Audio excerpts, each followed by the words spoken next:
Velkommen til Tipsbladets spilforslag. Vi går en weekend i møde, hvor vi har masser af FA Cup på programmet. Det er turneringens 3. runde.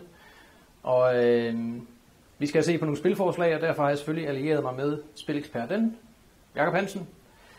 Og Jakob, du har fundet nogle spilforslag til os. Et spilforslag til fredag, et spilforslag til lørdag og et spilforslag til søndag. Det er rigtigt. Skal vi kaste os ud i det? Lad os gøre det. Og vi kaster os ud i en overraskelse fredag aften med Exeter.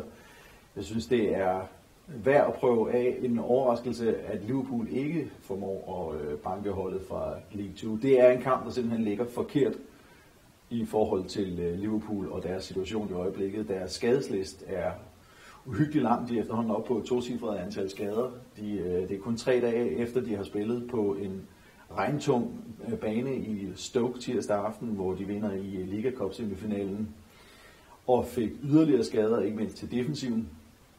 De har en kamp mod Arsenal på onsdag i næste uge. Næste søndag venter Manchester United. Den kommer simpelthen bare forkert, den her kamp for Liverpool. Exeter har ikke større chance for at få et godt resultat mod et hold som Liverpool. Og så kan man selvfølgelig, modargumentet er selvfølgelig, ja, det er et hold for League 2, Liverpool skal jo være bedre. Det er kun et år siden, at Manchester United spillede 0-0 på udebane mod Cambridge fra samme division.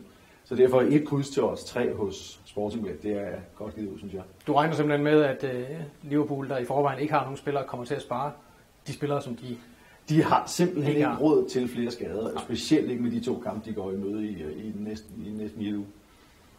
Godt. Og næste weekend. Så et kryds på Exeter fredag aften. Vi springer videre til lørdag. Der er en 5-26 kampe. Du har valgt en ud til os. Hvad skal vi? Jeg har kigget på en, og det er et Premier League hold, Bournemouth, som jo kæmper for at holde afstand til stregen i Premier League. Derfor tror jeg ikke, at de har FA Cup'en som prioritet. Det ligner ikke den slags hold, som spiller i bunden, oprykkere, som spiller i bunden af Premier League og overhovedet prioriterer Cup'en. Det er en udekamp mod et hold, der har vundet 3 hjemmekampe i træk. Og så er det en kamp, hvor Birmingham har chancen for at vise, hvor meget de har rykket sig. Da Bournemouth i sidste sæson rykkede op fra The Championship, vandt de blandt andet 8-0 på udebane over Birmingham. Birmingham-manageren kan ikke bruge bedre motivation over for sine spillere til at sige, gå nu ud og vis jeres tilhængere, hvor meget de har rykket af. De er et helt andet sted nu, end de var, da de tabte 8-0. Derfor er odds 4-10, synes jeg, er værd at prøve af. Bournemouth spiller allerede tirsdag i Premier League. De kommer ikke i stærkeste opstilling. Det er et solidt odds at gå efter. Når der kun er en ret forskel, ja.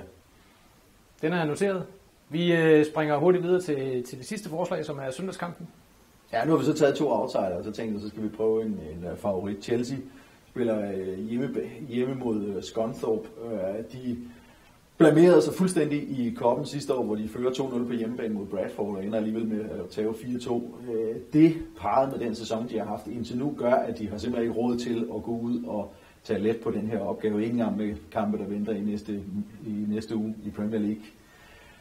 Det giver selvfølgelig absolut ikke noget særligt attraktivt odds, men man kan parre det med, at Chelsea vinder til 0, og så ryger du pludselig op i odds til 1,91 for en hjemmesejr. Scunthorpe har faktisk ikke scoret i 7 af deres seneste 9 udkampe i FA Cup'en. Chelsea har holdt 0 i deres seneste 2 kampe, var meget overbevisende mod Crystal Palace i søndags, hvor de vinder 3-0. Hjemmesejr til 0, 1,91 hos 3,65. Perfekt. Det var 3 gode spilforslag for Jakob Hansen. Jakob, han har lovet, at